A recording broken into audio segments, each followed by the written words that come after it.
Mis queridos y queridas bilingües, cordial saludo desde esta esquina de la nación. Alejandro Marín, su voz confiable en la música para hablar de la muerte de Tina Turner. Así es, la reina del rock and roll ha fallecido hoy según las informaciones oficiales que compartió la oficina de prensa de la cantante a los 83 años de edad de una enfermedad no revelada. La cantante norteamericana se había mudado para Suecia en los últimos años de vida, donde gozó de privacidad, de quietud y paz, algo que no tuvo durante su carrera. Tina Turner se hizo muy famosa en la década de los 80 con 3 canciones, pienso yo que son sus 3 canciones más grandes como solista, que son What's Love Got to Do With It, Private Dancer y We Don't Need Another Hero. Y si bien su carrera fue mucho más amplia y mucho más grande, tanto antes de ser solista como después, cuando se convirtió en una mega estrella del rock and roll y del pop rock de la década de los 80, fueron esas 3 canciones las que definieron el espíritu de los 80 junto a otro puñado de artistas y de canciones como Cyndi Lauper, como Billy Joel, como Bruce Springsteen, como Michael Jackson, de manera que uno podría decir que en un pequeño abanico de canciones y de artistas de la década de los 80, Tina Turner ocupa un lugar muy importante y muy especial.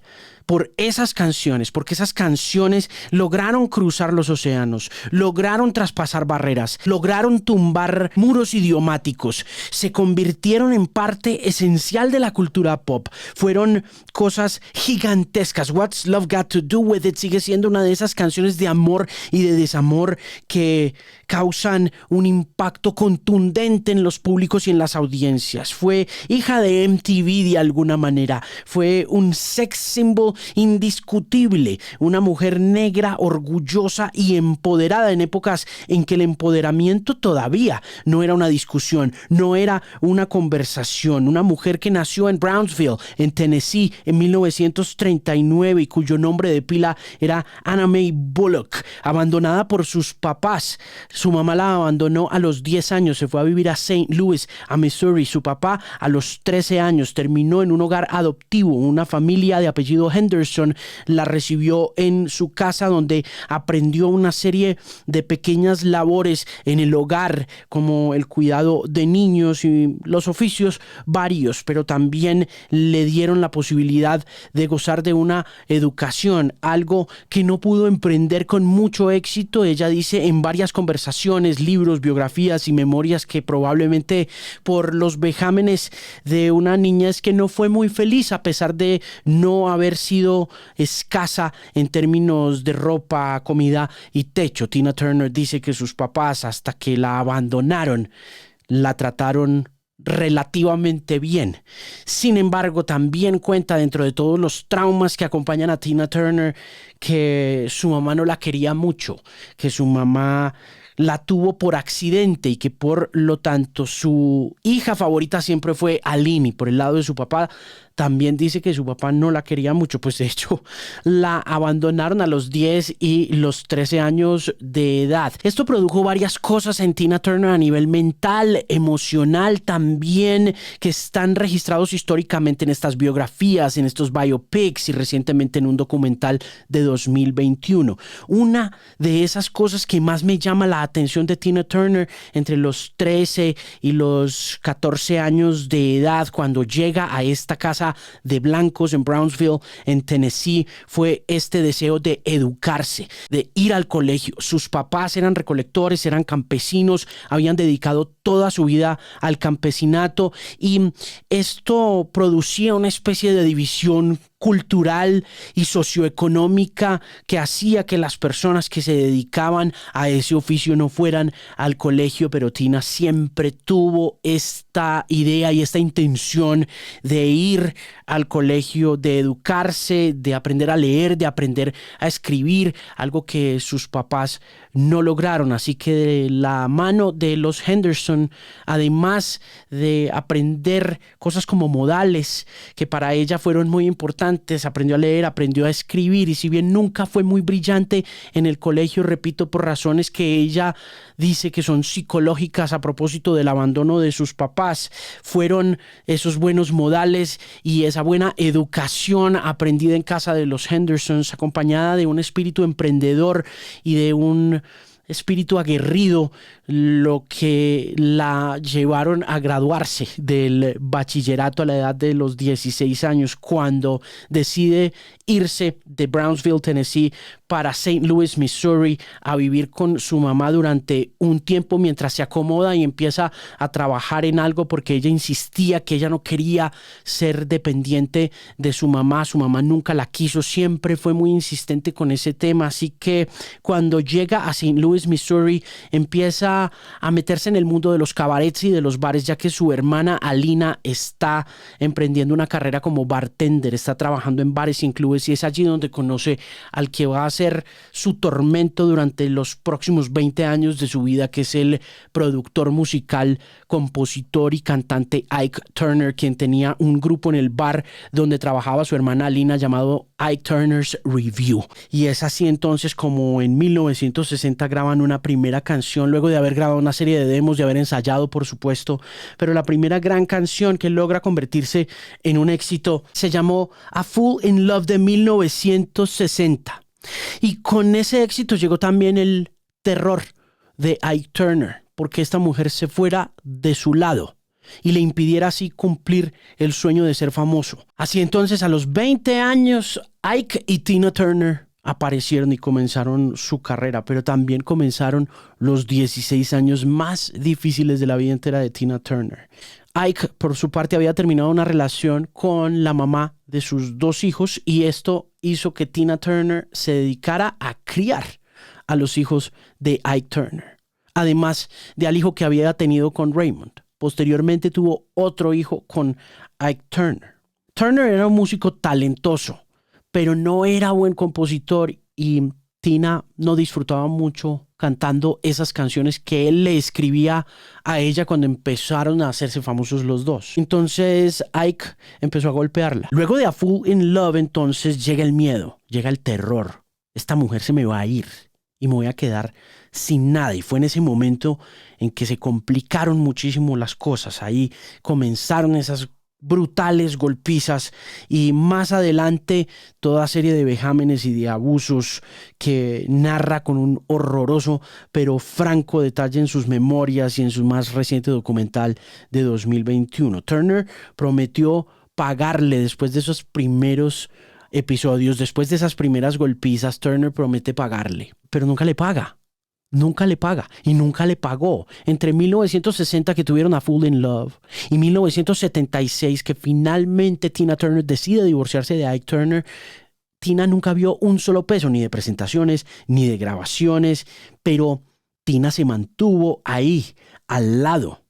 Pasó los siguientes 16 años de su vida sometida a la creencia de que debía ayudarlo, de que sin ella, Turner no era nadie.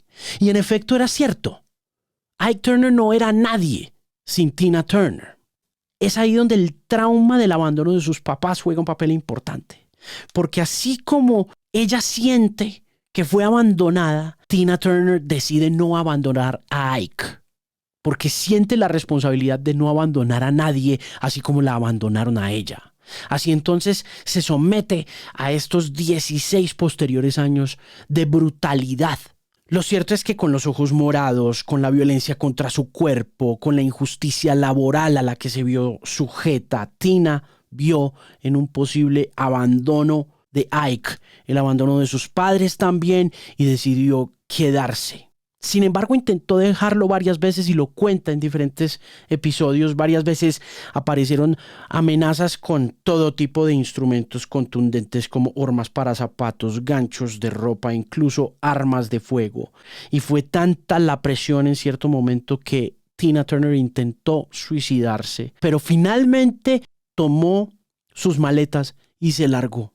Abandonó a Ike Turner sin un peso en el bolsillo, con todas las amenazas encima, y también con los hijos, incluyendo los hijos de Ike Turner, por los que vio hasta bien entrada en la vejez, porque siempre vio por sus hijos y siempre vio por su mamá.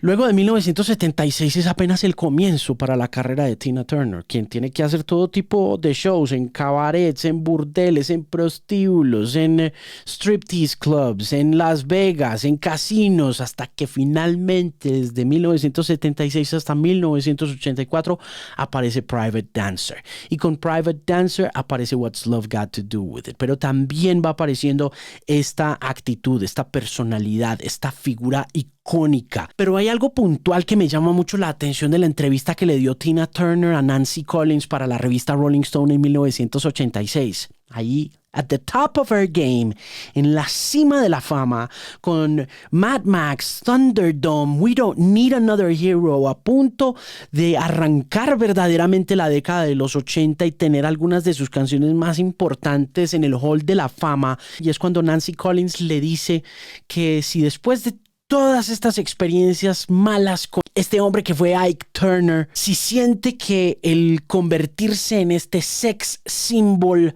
la vuelve intimidante frente a los hombres. Y Tina le dice, va desmenuzando esos pedazos de su personalidad en tarima y que para muchos de nosotros en la década de los 80 era como, wow, hot and sexy, y que para ella eran simplemente una serie de herramientas. Entonces le decía a Nancy Collins, mire, por ejemplo, lo de las medias en las piernas.